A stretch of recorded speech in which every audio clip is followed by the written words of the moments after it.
Доброго вечора, ми з України, мене звати Рауль и вы дивитесь проект «Украина в огне». Наш сегодняшний выпуск будет практически полностью состоять из отличных новостей. Начнем с того, что на днях Украина отпраздновала день рождения пса-патрона. Ему исполнилось 3 года. Для тех, кто не в курсе, это самый знаменитый пес этой войны, который со своим хозяином Михаилом занимается разминированием Украины. Михаил – руководитель пиротехнической группы управления ГСЧС по Черниговской области. В 2020 году он подарил щенка своему сыну. Планировалось, что патрон будет радовать семью и участвовать в выставках. Но сегодня он спасает украинцев. Следующая новость тоже отличная, но она может не понравиться патрону, зато приведет в умиление всех кошатников страны. Суровые солдаты Главного управления разведки произвели высадку на острове Змеиный и обнаружили там кота-выживальщика, который успешно пережил оккупацию острова. Покажи. Держите. Вот как я выполнил задачу начальника главка. Бери. На телефон возьмешь? Сейчас его допрашивают в контрразведке. Ладно, я шучу. Сейчас он на докладе у руководства разведки. По непроверенным данным, все эти месяцы кит на имя Мурзик Васильевич, позывной Гарлем, был глазами, ушами и лапами нашей разведки, что позволило разгромить вражеский гарнизон и уничтожить ПВО на острове. Особый героизм Мурзика заключается в том, что ему несколько месяцев пришлось есть отвратительный просроченный сухпай российской армии, слушать шансон и бред Соловьева и Симонян. Хорошие новости из Ирана. Похоже, Путин встречался с руководством Ирана в каком-то очередном бункере с криво и на скорую руку постеленным ковролином. При этом он умудрился простудиться и долго кашлял на форуме Агентства стратегических инициатив. Садитесь. Здоровьем занимайтесь. Вчера в Тегеране было очень жарко, плюс 38. А кондишн там шуровал как следует, поэтому я прошу прощения. Как вице-президент первой всеукраинской внепарламентской партии свидетелей рака Путина с РАКАПУ, я хотел бы высказать сдержанный оптимизм и надеюсь, что это не столько температура, а споры сгнившего ковролина, которые через систему кондиционирования попали в легкие этого отвратительного рептилоида. Все, что остается, это надеяться, что у рептилоидов есть легкие и прелый ковролин для них смертелен. Весь праздник едва не испортили глава ЦРУ и Джо Байден. Первый заявил, что Путин слишком здоров, второй, что у него рак. Но и здесь нам не стоит унывать. Обычно перед смертью многие диктаторы выглядят бессмертными существами, которые вот-вот найдут эликсир молодости. Потом оказывается, что большую часть времени они валялись под капельницами, и обычный коклюш отправляет отца нации в ад. По Байдену еще интереснее.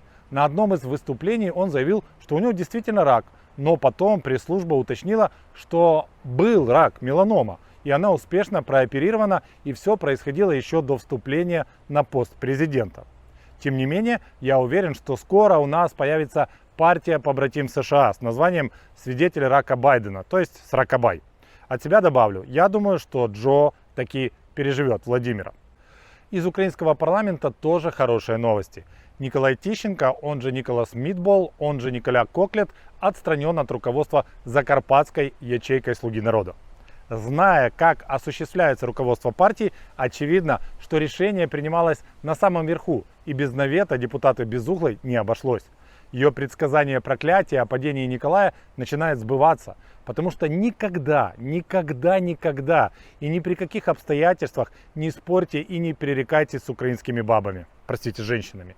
Не верьте нашей конституции, у нас не парламентская президентская республика, и не верьте нашей оппозиции, у нас не регенство Ермака, у нас просвещенный матриархат, и для каждого мужика, который в это не верит, рано или поздно наступает день расплаты. Если ты тупой, это происходит рано. И прямо сейчас я предупреждаю всех друзей Николая. Его уже не спасти. Не губите свои судьбы и жизни в абсолютно безнадежном предприятии. А Николаю я желаю просто выжить. Потому что если Марьяна почуяла кровь подранка и стала на след, даже адские гончие уступают ей тропу и с визгом уносятся во тьму. А чем же нас радуют союзники? Уже в ближайшее время ансамбль Хаймарсики пополнится 4 новыми исполнителями. По некоторым данным, теперь их от 16 до 20. Но никто не планирует подтверждать точное количество. Все, что понятно, они не будут объединены в акапеллу. Все будет работать в лучших традициях группы «Ласковый май», которая без использования телепорта умудрялась давать концерты в одно и то же время, но в разных местах. Причем с неизменным успехом. С ласковым маем это было несложно. Непритязательная публика с трудом отличала их пение от воплей кастрированного кота. С хаймарсиками все по-другому. Современные технологии вытягивают любые проблемы с индивидуальными вокальными данными. Как показывает кейс с Антоновским мостом в Херсоне, точность исполнения любой группы хаймарсики феноменальна. Посмотрите на фото. Главная задача наших ракетчиков – не попадать в одно и то же отверстие. Все остальное на грани гениальности. Помните о том, что для того, чтобы помочь проекту, вам достаточно поставить лайк, сделать перепост, написать комментарий. Для тех, кто хочет помочь материально, вы видите ссылки к описанию, там указаны все наши реквизиты. Также помните о том, что помогая нашему проекту, вы также помогаете ЗСУ. И по нашему проекту Бум-Бум я вот в ближайшее время уже сниму свежее поступление квадроциклов. А теперь мы переходим к новостям Аркастана. О враге мы должны знать все. Итак, в оккупированном Крыму состоялись сборы нового всероссийского движения детей и молодежи. Я хотела бы вам предложить стать главой Совета наблюдателей нового детского и молодежного движения. Так сказать, взять нас под свое крыло. Вы согласны? Хорошо. Согласен, Настя. Спасибо! При такой подаче невозможно отказаться. Вот ты сказал, что дети знают больше, чем взрослые. Я в этом сомневаюсь. Пока все-таки дети знают, наверное, меньше, чем взрослые. Но они чувствуют острее. Они более искренние. И общение детей со взрослыми полезно и для тех, и для других. И поэтому предложение твое с удовольствием принимаю. Надеюсь, что это общение наше с новым движением пойдет на пользу и мне, и моим коллегам, которые так или иначе будут причастны к деятельности этого движения, но и ко всем его участникам. Первое, что хочется сказать. Настя, ты вообще в курсе, что уже есть Алина? Второе. В настолько прогнившей стране никакого романтического пионерского движения построить не получится. Максимум это кривая пародия на Tinder, где, я уверен, Настя уже зарегистрирована. Поэтому не вижу смысла тут огород городить. Третье. Вот мне просто интересно, что в ответ на предложение Насти спешно на листочке записал Путин. Как ее зовут, чтобы не забыть, или типа дать поручение ускорить рост всех подростков для скорейшего участия в военной спецоперации по утилизации армии России? Или это было банальное не забыть принять Виагру и таблетки от подагры? Но в целом вектор развития России понятен. Он давно определен философами как назад в будущее. Другими словами, если ты не видишь ничего хорошего в настоящем и будущем, живи прошлым. Если нет достижений сейчас и не предвидится завтра, празднуй победы и достижения дедов. По твоему мнению, они воевали, и это было лучшее время для них. Сейчас ты, возможно, гниешь в украинской земле или еще только привыкаешь к нашему чернозему и понимаешь, что тебя обманули. Ну да, обманули. Для моего деда война не была лучшим временем его жизни. Ему на войне выбило глаза и перебило ноги, которые донимали его остаток жизни. Для твоего деда и прадеда, если он воевал, а не крал пайки в Ленинграде, война тоже была не сахар. А знаешь, для кого сахар? Для деда Лаврова и деда Путина.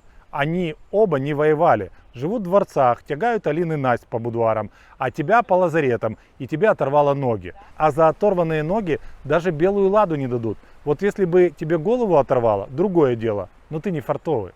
А деды-то не сдаются, они по-прежнему полны решимости упокоить вас всех. Знаете, когда в Стамбуле была встреча переговорщиков, там была одна география. И наша готовность принять украинское предложение опиралась на ту географию, на географию конца марта 2022 года. Сейчас... То есть ДНР, ЛНР? Ну, так, если... Более-менее. Более-менее. Сейчас география другая.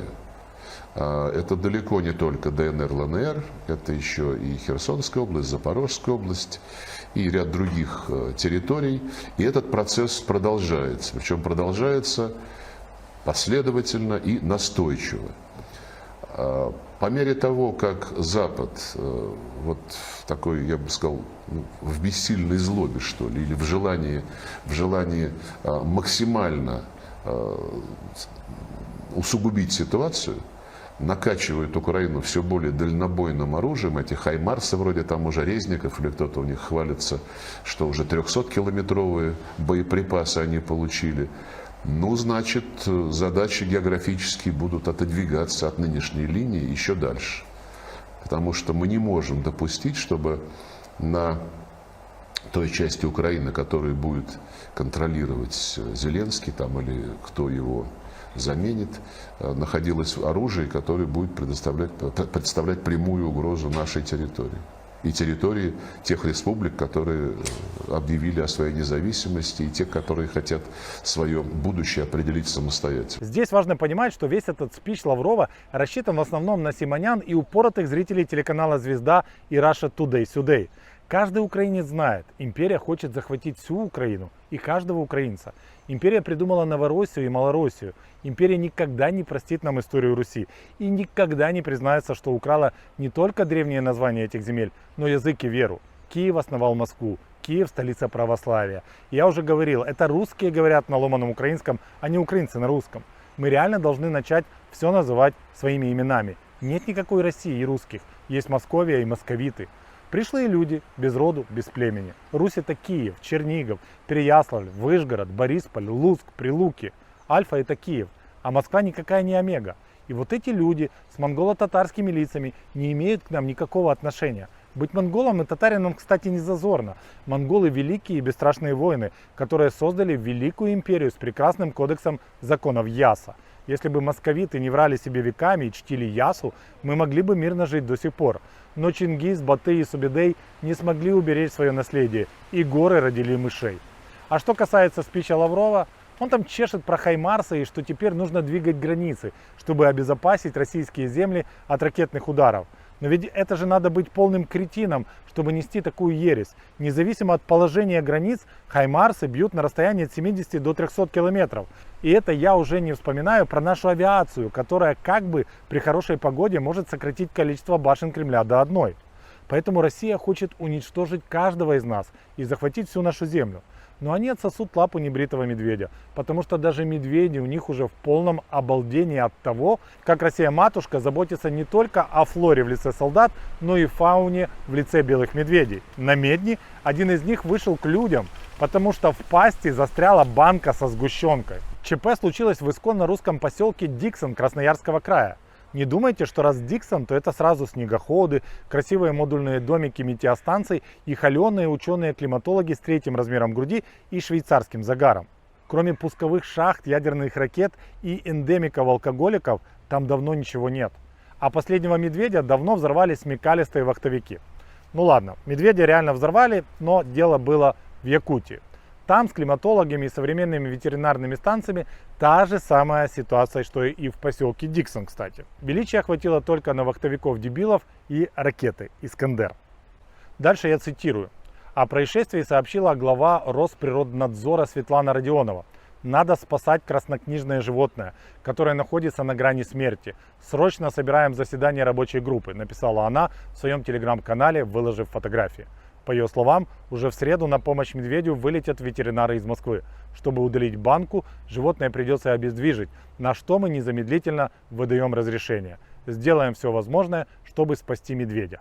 Вот интересно, а вахтовикам они тоже давали разрешение на то, чтобы подорвать медведя? И чтобы его разорвало прям в хлам, на куски, в мясо? Между нами говоря, я думаю, что краснокнижному животному такая же как и тигру, которого орки недавно перевозили самолетом. Он умер на авиарейсе Москва-Хабаровск. Естественно, причины смерти неизвестны. Смею предположить, что посмотрел новости российских телеканалов или, не дай бог, газетку почитал. А может, сознательно решил покончить с собой и съел что-то из предложенного на борту. Конечно же, вы все это время думаете, откуда медведь взял банку от сгущенки или со сгущенкой. Я цитирую. Свалки мусора и металлолом в Заполярье – одна из больших проблем, которую не первый год пытаются решить российские власти. Вдумайтесь, они уже умудрились загадить даже Заполярье. И если раньше в поселке Диксон вас встречал плакат с белым медведем, который в лапах держит каравай, то теперь этот плакат можно смело менять на медведя с банкой сгущенки в зубах.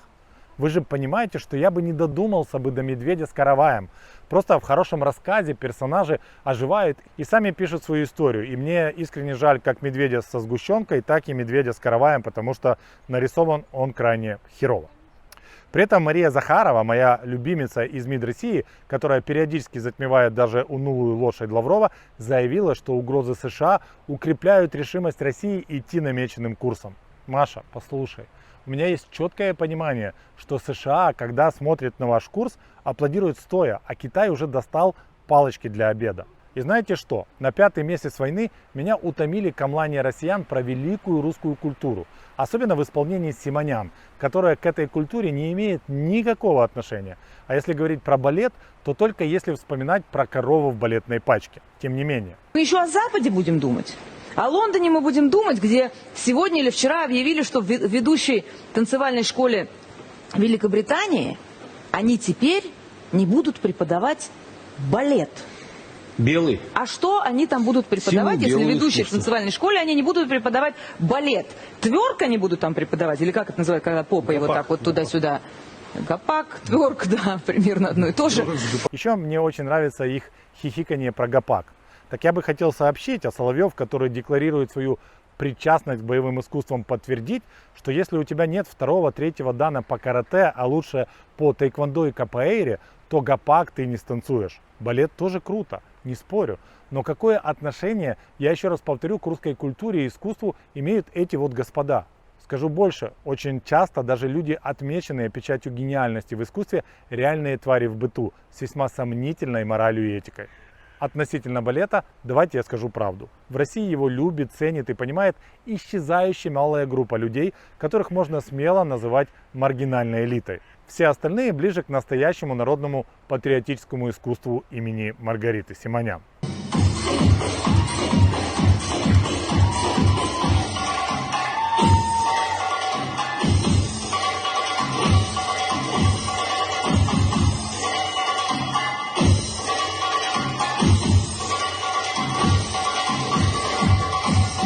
Маргарита, это, кстати, даже не тверк.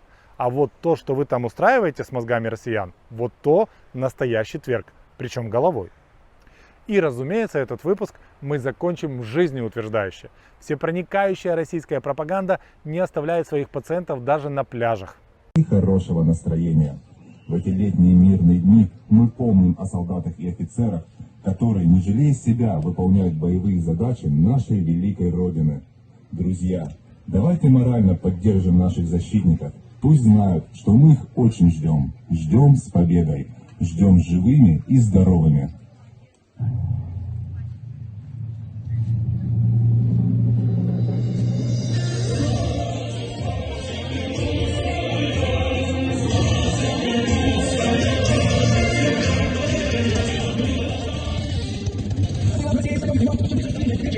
Вот мне интересно, как, отдыхая на пляже, люди могут поддержать своих военных, которых сейчас в Украине ЗСУ поджаривает хаймарсами? Отправить им крем от загара? Сам факт их отдыха на морях, в то время как армия и флот гибнет и тонет, говорит о том, что им плевать на всю эту историю.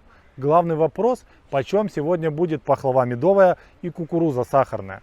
Водка есть, водку взяли с собой.